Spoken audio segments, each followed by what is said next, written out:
welcome to my world. And it's the end of the month, which only means one thing: DIY gaming box. So in case you don't know what that is, every month I spin this wheel back here. Whatever number it lands on correlates with a specific console or handheld that I own, and for the next month I have to try and buy as many games as I can, a good mix of quality and quantity, within a £25 budget. So this month, for April 2020, I had to get PlayStation 2 games. Seems easy on paper, doesn't it? PS2, massive library, tons of great games. The problem is, massive library, tons of great games. Trying to narrow it down to ones to get, and then you have to figure out with prices, oh, I want to get that, that and that, but then I'll only have this spare and I kind of want that. So forget this, I have to get that and that, and then this instead of that, and yeah, it was very complicated. So let's just get straight into it anyway, and let's see what is in my DIY gaming box. Let's get it set up here. That'll do nicely. So, first game in the box is The Getaway Black Monday. Sequel, I think, to The Getaway. Sequel, or just in the series, not entirely sure. I haven't really played through the first game yet. But I wanted to add this to my collection. It's kind of like a GTA stylish game, but I think it's more story driven and less open world. Not entirely sure on that, but basically, this time you play as a cop, and yeah, you just kind of go over the line and try and get those evil gangs in London and things. So yeah, looking forward to at least giving this a proper try. Will have to mention that all the footage for the games here are on emulator, as I mentioned in my pickups video recently. Check that out if you haven't seen it already. After decorating my room, most of my stuff was taken out, and a lot of it is not stored at my house. Now we're in lockdown, can't get it back, so I don't have my PS2, I had to record it with emulator, and this did not play particularly well with the emulation. So it's hard for me to really say if it was any good or not based on that. Anyway, the game cost me £2.99, and of course is complete in box, and even comes with the map as well as the manual there. So that's the first game. Next, dig it out, Looney Tunes Back in Action. This one was £3.99, and it's Looney Tunes obviously, Bugs and Daffy Duck, and it's kind of like a 3D platformer where you go to a movie studio at the beginning, and Daffy Duck is trying to pitch a film, and he pulls out a prop of this diamond that's going to be the big part of the film that people are trying to steal. Turns out it's the real diamond, and the main villain is dressed up as the studio manager, takes off his disguise and steals the diamond, but before he can get away, a monkey steals it. Because of course. So you have to go chase the monkey around these levels. They're not fully open, but there is enough space to go around, a bit of exploring, collect things. Seems pretty fun. I'm all for cartoony style 3D platformers. And yeah, that nice complete in box as well. And thankfully that did run pretty well on the emulator. And just a side note, I was emulating them on the PC, but I was still playing them from disc, which is why not all of them are the best. Next is Disney's Donald Duck PK. Yeah, can't remember why it's called PK, pretty sure it tells you in the game, and this one ran great as well.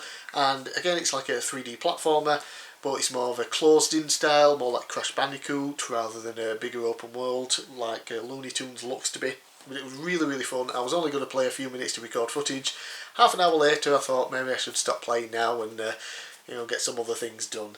So yeah, this one was also £3.99, very good condition, complete in box of course, and it also comes with its own little comic book, which I thought was really nice, and this is in really good condition as well.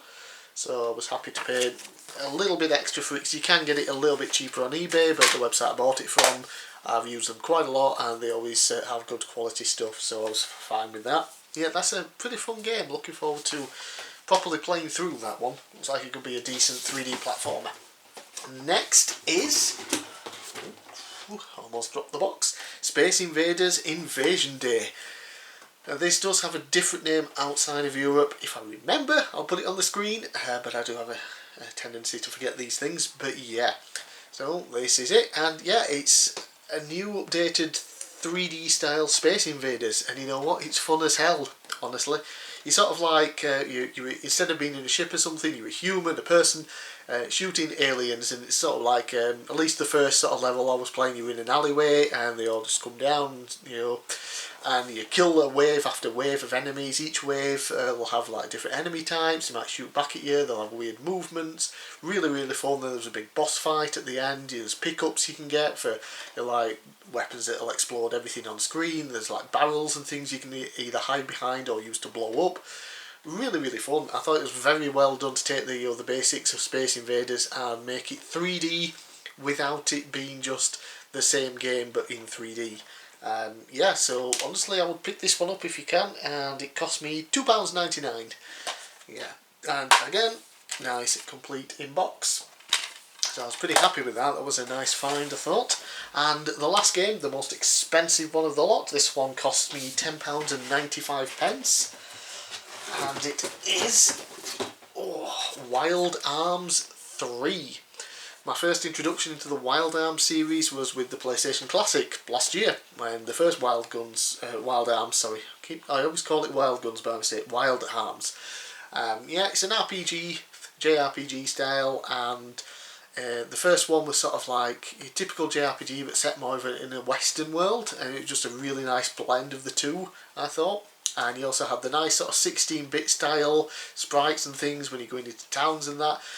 But once you get into a battle it turned 3D. It was really cool. This one on the PS2, of course, fully 3D. I love the battle system. It gets really complex the more you get into it. Very fun, so you're not just button mashing. So yeah, I obviously need the second one as well before I really play this one, because I don't know if they carry on or not. But it is a series that I really want to play through. I just have to pick up the others as well at some point in time. Yeah, so this obviously also complete in box, in very good condition. So I was happy with that. So those are the 5 PlayStation 1 games that I was able to get within the £25 budget. And in fact the total came to, I've got it written here, £24.91, leaving me with a whole 9p to spare. Woo! Yeah, so those are the games I got. And now the only thing to do is shift the box out of the way. We have to spin the wheel. So I'm going to put it on there for now. Right, let's get the old camera off the tripod. Come on. There we go. Is it? Yep. Right, let's get into position.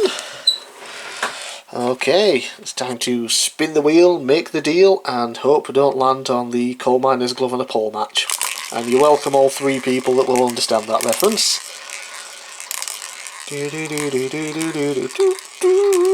What's it going to land on today?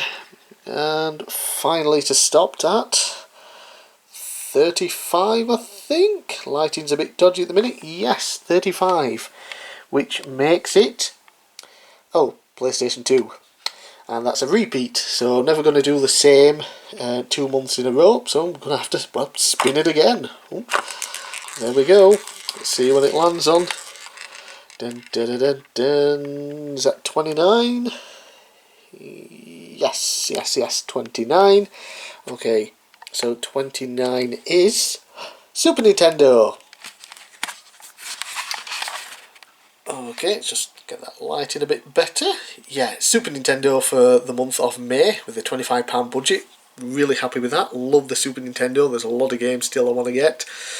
Might not end up with many, because most of the games that I do want on my want list are a little more pricey, so I might end up with just 2 maximum at this rate, maybe even just the 1 if it's a really good game that I want. But yeah, I'm pretty happy with that. So, I'm bigcal, thanks for watching. Let me know down in the comments below what you thought of my pickups. Let me know if you're doing your own DIY gaming box.